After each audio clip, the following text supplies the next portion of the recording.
Let's talk about this past week in AEW. All Elite Wrestling had another week, and we saw some of the best stuff out of MJF, while also seeing some of the worst booking out of Tony Khan, all in the same week. I like to start with the positives and then get into the negatives, because on another channel I could get a little reputation for being too negative. But I guess I just have high standards. I want a good show, and I can't not call out things when they are illogical, like some of the booking lately in AEW has certainly been. The best part of last night's Dynamite was definitely at the MJF and Bryan Danielson feud finally picking up some steam. I've talked about it a lot on this channel about how I have not enjoyed this storyline at all. In fact, I would say I really hated the storyline between Bryan Danielson and MJF, because we've seen the same storyline with MJF play out multiple times now. It's time to move MJF onto different stories, because to say people having to earn their way at him isn't played out would be an understatement. But last night MJF was actually able to, we got to see him more be this prick that not only is a prick during his match with Takeshita, but he actually has this amazing match with him.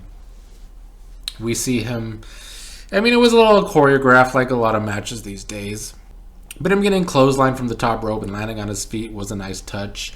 Back during his match against Ricky Starks, he botched a lot of reversals.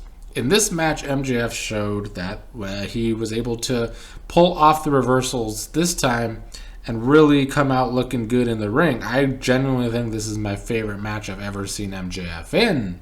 So big ups to that. But not only did he have a good match to prove he can go in the ring, but they got across that MJF can work a limb, he can work an injury, and he can tap somebody out. So I think it was a good visual seeing MJF tap out Takeshita. It definitely gives some more validation to MJF's title reign, which was pretty needed. Now, the promo he cut afterwards, I'm on the fence about. For two different reasons. One, I like the kayfabe of it all. MJF in character talking about how he was driving back in high school and getting a BJ, and they crashed, and then he already had a bad driving record. The girl was unconscious. He put the girl in the driver's seat to make it seem like her fault, but the whole time kind of alluded to the fact that she died in the car crash. That was kind of the main allusion of that. So we got a lot of different complaints here. We got some people, Eddie Kingston even on Twitter, comparing it to Katie Vick, with the implication that MJF, I guess, kept getting a BJ after she was dead. I don't know if that was really implied or not, but I definitely saw the tie to Katie Vick's storyline when he was talking about this. And a lot of other people saying it's too soon after Jay Briscoe's real life death, and this is in the same world. So I can 100% see the complaints about that. But MJF is trying to be disliked, trying to be hated, trying to be heel. I thought the promo was good, but to me, the reason I'm on the fence about it, and as more time has gone on and thinking about the promo, I kind of dislike it more and more, because it's another thing we always get out of AEW, where it's a lot of telling, not a whole lot of showing. So MJF can tell us the story, and it's a good story, but we don't see that side of MJF enough for me. We see him talk a lot of crap. We see him do a lot of chicken shit heel stuff. But we don't see him do something on this level as he told in this story. Sure, he can beat up on Takeshita after their match. Sure, he can attack Bryan Danielson after his match and try and injure his arm even more. I like that they have MJF lock Bryan Danielson in the room and then try and get him counted out. I liked a lot out of MJF last night. The promo, it would be better if we were seeing more show, don't tell, because that makes a good storyline. Not all this telling makes a good storyline. We need to see more of this stuff from MJF. It's why the Bloodline story is so good. We see all these visuals all the time, what the Bloodline does to people. We see all the visuals from backstage, all of the dynamics within the Bloodline. We saw after the Royal Rumble the visual of what happened to Kevin Owens and Sami Zayn and Jey Uso walking out. We need to see more of that out of MJF. But unfortunately, AEW always falls into the trap of being way too basic on a booking level. Tony Khan is definitely at a level 1 as a booker.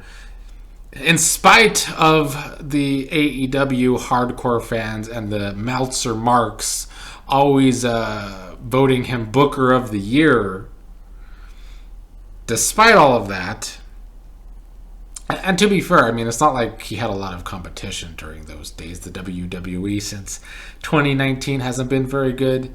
New Japan probably deserves some recognition at times. But Tony Khan's booking is really at a level 1. And these past few weeks have proven that.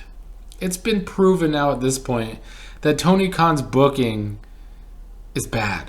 It's not good at all.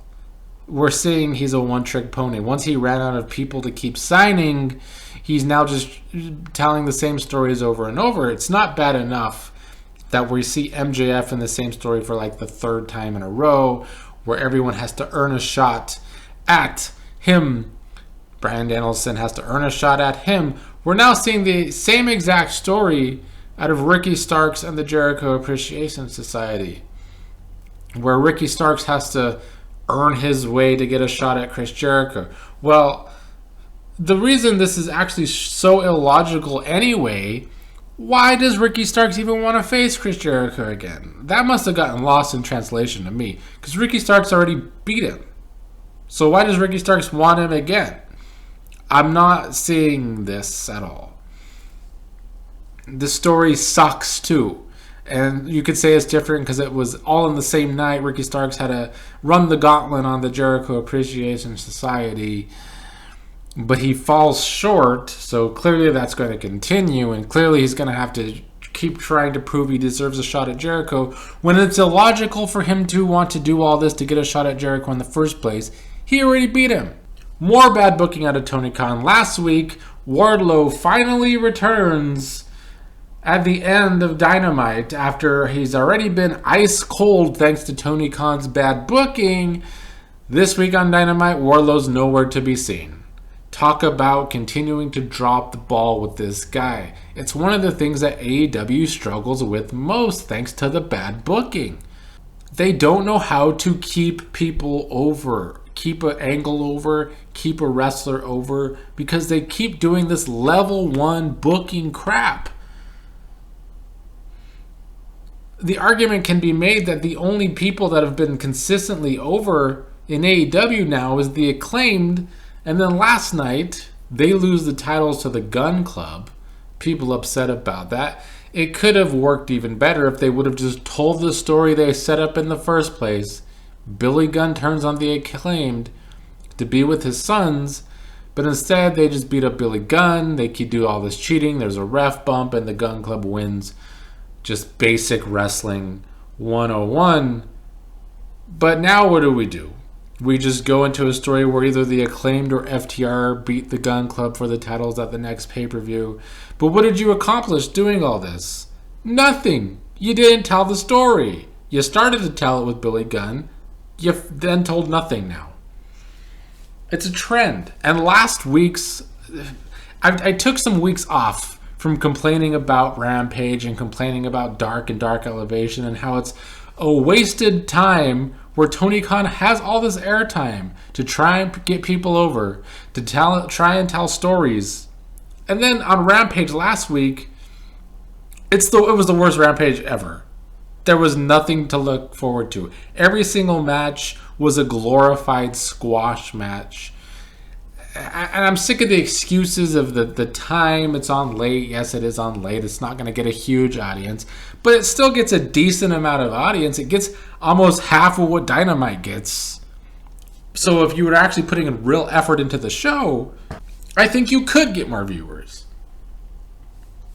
Just 2 months ago, Tony Khan said he's going to start putting in more effort into Rampage. Well, 2 months later, he books the worst Rampage ever.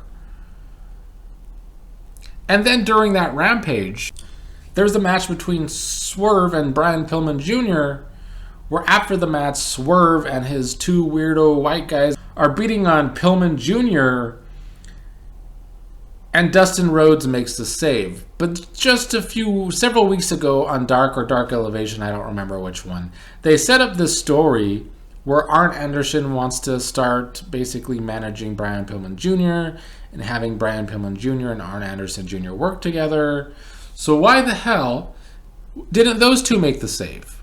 They finally, for once, several weeks ago, started to tell a story on Dark and Dark Elevation, and then months later, it's dropped. They don't come out and save Pillman Jr. So they're doing nothing. Khan is doing nothing with the television time he has, with the YouTube time he has. Wasted opportunity after wasted opportunity. I see this argument all the time, and I kind of agree with it. That if Punk returns to the company, AEW will be hot again. And I do think that will help ticket sales. And I do think that might help ratings. But I think that might only help momentarily, because the booking is never consistent enough. It's never strong enough. We've got to get away from this level one booking stuff, because it's starting to look like Tony Khan isn't even putting in effort anymore. These shows lately are not effort. Just booking matches because they're dream matches isn't effort. We gotta have more. It can't be the same repetitive stories over and over and over. And then you sit there and wonder why you're struggling to sell tickets. Why you have to start going to these really small 3,000 or 4,000 attendance arenas. Why you can't even sell half of the tickets in a 16,000 arena for a pay-per-view. And why your ratings are stagnant as hell. A lot of people starting to call MJF a failure as a champion because the ratings are low or stagnant. But a lot of that continues to be because of the poor booking that AEW has been getting for quite a while now.